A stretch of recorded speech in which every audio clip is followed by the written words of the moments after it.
If you've been trying to figure out how businesses show up on Google and Google Maps and you're looking to do the same, then this video is for you. For today's tutorial, I'll be teaching you how to set up your Google business profile. So by the end of this video, you'll learn how to set it up, how to personalize it with your business hours and the details that matter, as well as how to stay connected with your customers by responding to reviews and more. Before we get started, I'm Dee and welcome to the Digital Library for Entrepreneurs. Let's get into it. All right, so to get started, we're going to go ahead and head to business.google.com. This is going to take you to the home page of setting up your Google business profile. I do want to preface this by saying you do not need a Google workspace in order to set up a Google business profile. You also do not need a professional email. I would recommend having a professional email for your business, but to set up your Google business profile, you can also use your gmail.com email address as well. So to get started, I already have an account, so I'm just going to click sign in towards the top right. And I'm going to start by entering my business name. For the sake of this tutorial, I'm going to use my business, DeBella Digital. So as you can see here, there are other businesses that are coming up as I'm typing DeBella. So you do want to make sure that you don't already have a profile out there. And you do want to make sure if somebody has a similar business name to yours that it doesn't already exist. So I'm going to go ahead and finish the business name with DeBella Digital and click create a business with this name below. So from here, you're going to choose your business type if you have an online retail store, a local store, or a brick and mortar, or a service-based business. So this is important because depending on which option you select, it may ask you for a physical address. In this case, I don't have a physical address for my business that customers need access to. So I'm going to go ahead and select service business. I also currently do not sell any products, so there's no need for me to select online retail. If you do sell products as well as offer services, then you can go ahead and select both. So I'm just going to keep service businesses selected and click next. So next we want to select our business category. For this, you are going to choose an option that best fits your business. So in my case, I am a digital business consultant. However, that is not an option. As you can see here, this all I already have: digital printer, digital printing service. So instead, I'm going to just play around and see what my options are. Business to business service, business management consultant. We're going to go with business to business service. But before I do, so as I mentioned, you do want to play around with it just based on what your business offers and see what best fits your needs. So I'm going to go ahead with business to business service and click next. This selection is optional. Where do you serve your customers? This, as I mentioned, is your address. In my case, I don't have an address where I service any customers. It's all virtual online. So I'm going to go ahead and click next. What region you're based in? I'm based in the United States, so I'm going to leave that as is. Now, what contact details do you want to show your customers?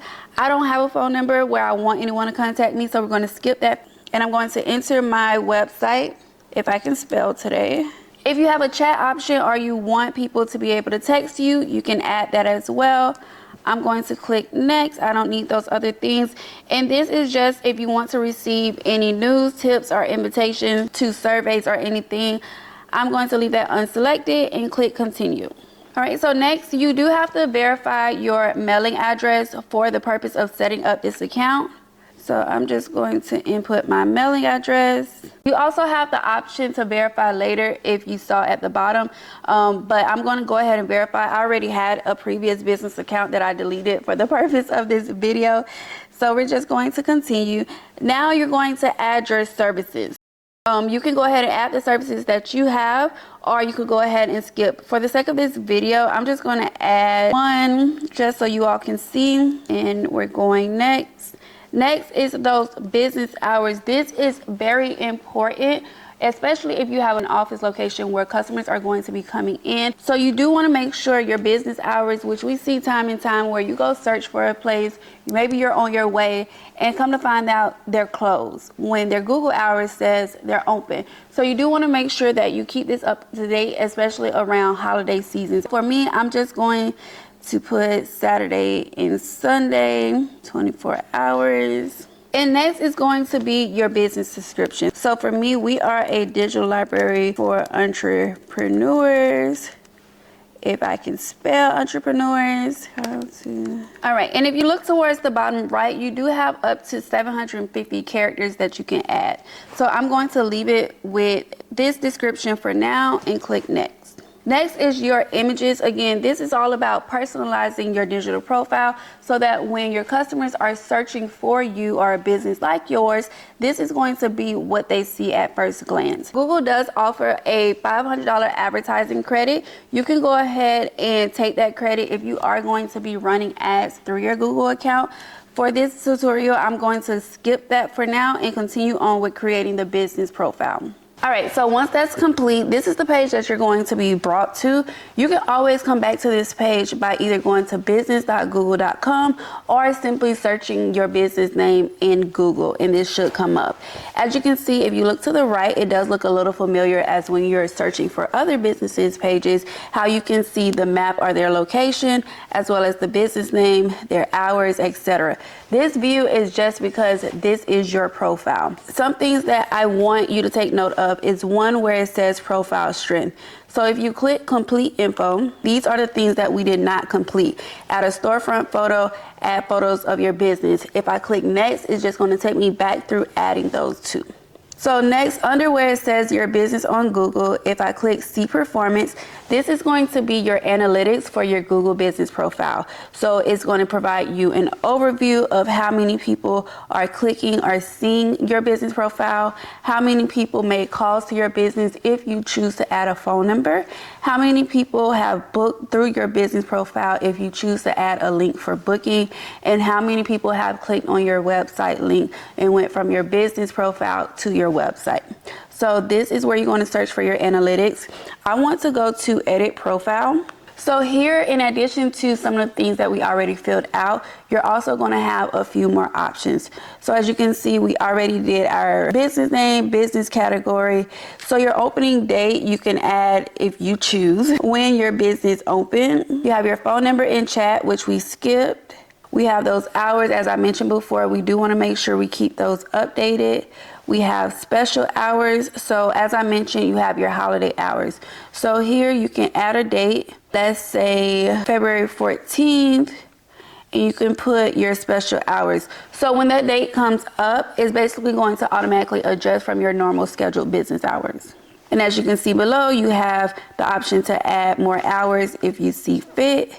So some options that you change, you will see a message letting you know that it does have to be reviewed. There are a few more options in here that will pop up. Nothing to worry about. Just give it some time for it to update. Some things that I want to make note of more from the business is based on what you identify as an owner. So for me, I can put I identify as Black owned. Yes, I also identify as women owned as well. This sometimes help as far as your target audience, depending on what you sell, depending on what you service. But for my business necessarily, I don't really need it. You could tell I'm a Black woman just by looking at me. But we do have, especially in the Black community, where we want to support each other. So this is beneficial for that purpose. And then you have crowd as far as what you support. So letting it be known that your business is LGBTQ plus friendly, and depending on your target audience, who you want to serve, if you want people to know more about you. So next, we are going to go through some of the options you have here. So of course, I'm going to skip past read reviews and come back to that. You have your photos. You can make posts. These posts will be added to your business profile, so anyone that search can see it. I would not recommend using this to post too much information. You do have to keep in mind, like, this is not another social media platform in addition to, let's say, your Instagram, your YouTube, your TikTok, but just general information that you feel like your customers need to know in order to do business with you or in order to shop with you. Performance will take us back to those analytics where we click see performance. Advertise, I did mention that you have a $500 credit through Google. So if you do want to add and start a new campaign, you can just click that link there. So next we have our options to edit products and edit services. As you saw before, I already added a service, which was web design. I can just come back in here if I choose to add more services or if I want to choose to add another business category. But let's say we want to add a product. I can go ahead and click edit products. scroll down here, click get started. So as you can see at the top, they have an option to transform your product images with AI. I would recommend using that feature if you are unable to hire a product photographer. So below we have our product name. I'm just going to put testing. We have a category. We're going to click create new category because we don't have any already. For this one, I'm going to just use one of the examples they have below and type in shoes. So once you have a category added, when you go to add another product, that category should be there. My product price, let's say 25. At my product description, my product landing page, which will be your product page when they go to your website. For this, it does say optional. I would highly recommend it because you do want a seamless user experience. So basically, when they're clicking on the product from Google, you want them to be able to go directly to the product on your page. Don't send them to the home page. Don't send them to the product page listing everything where they have to then search. There are some companies that do that. You will see ads, you will see a product, but when you click on it, now you have to go search high and low for it. That is not a great customer experience. So you do want to make sure that it is going directly to that product page. And then when you're done, click publish. And again, everything that you add, as you can see on the right hand side, I did not add the product, but everything that you do add will show up on the right hand side for your customers and potential customers. So next we have bookings. If you have bookings on your website already, you can just go ahead and add a link. When they click on this link, that is where you're going to see under the performance where people have booked. They're using the booking link versus the website link to book through your site. So the ask for review link, this is going to provide you a link as well as a QR code that you can share with others. So maybe you have past clients and you're like, hey, can you send me a Google review? Can you write a Google review for me? You can go ahead and send them this link, or let's say you have an event, or even if you want to put it on, let's say, your business card, or if you're creating postcards for any reason, you could then use that QR code to share so that people are able to go directly to your business profile and leave a review for you. So I would highly recommend taking advantage of that as well. Okay, so for read reviews, this is going to take you to all of your reviews that you have. For my own profile that we just created, of course, you're not going to have reviews. When you actually do get a review, you will receive an email notification letting you know that somebody left a review, so you can use that to go directly into your business profile to see the reviews. Or you can search your business name or go back to business.google.com to access your business profile to see these reviews. It's just going to list all the reviews, how many that you replied to, and how many that are unreplied to. You can click the option to either get more reviews, which will take you back to those links and QR codes to send out to people, or you can click reply to reviews, which will then take you here, starting with your reviews that you have not replied to as of yet, in which you can read it, see what review they left, and go ahead and reply. You do want to keep in mind these replies are public. I would recommend that you keep everything professional for the sake of your business, as you know that these are going to be reviews and responses that your potential customers or your future customers can see. So I'm going to go back to my own profile. So the options that you have on the right hand side are going to pretty much be the same as the ones that you have at the top. You have the option to update your customers, which is basically a post. The option to see your reviews and respond to your reviews, your social media profiles, which you do have to go back to edit profile if you do want to add more of those. And then you have your description at the bottom. Again, you do have to go back up and edit it to be able to change your description. We have a few more settings to get through. You're going to click the three dots towards the top right of the page, and you're going to see this menu here.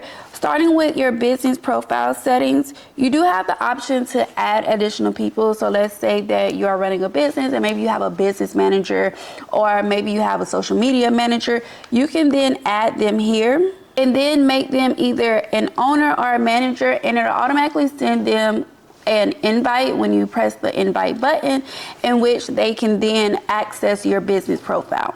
So next we have our advanced settings. One of the important things here is Google Ads phone number. Going back to those ads and ad credits, you can go here to go ahead and add a phone number for that. If you decide that, you know what, this business profile is not needed, or maybe you're managing a business profile for other people, or even if somebody gave you access to a business profile and you no longer need it, you can come in here to remove business profile, in which you can mark it as closed, just remove it, or transfer ownership as well. And then you have your linked accounts, which are basically link requests from other Google products. For instance, mine would just be linked to my main email address. Right. Going back to those three dots towards the top right, you also have your notifications, basically which language you want them to be received in and what exactly notifications you would like to have emailed to you. For mine right now, just have all of them selected. So next, add a new business profile. You can have multiple business profiles if you're managing it for others. You don't need multiple profiles for your own business. That doesn't make sense. You don't want to confuse your customers and have them wondering, is this the same business? Is this a different business? Why am I seeing multiple? But if you do manage Google profiles for other people, then this does make sense. Or even if you have multiple businesses, or even the same business with multiple locations, in that case, you will also add multiple business profiles. And then you have the option to see your profiles, which will show all of the profiles that you currently manage, as well as the status, which you can see it says verified. Then additional options you have is help and support. If you do have any questions or need assistance through Google, that's there for you. If you want to send feedback, because maybe you just absolutely hate it, that's an option, as well as the terms of service, which we all know every website has. It's up to you if you choose to read that. Now you're all set with getting your business found on Google Search and Google Maps. If you found this video helpful, be sure to like, comment, and subscribe. If you have any questions, be sure to leave them in the comments. I'll be sure to reply. Until next time.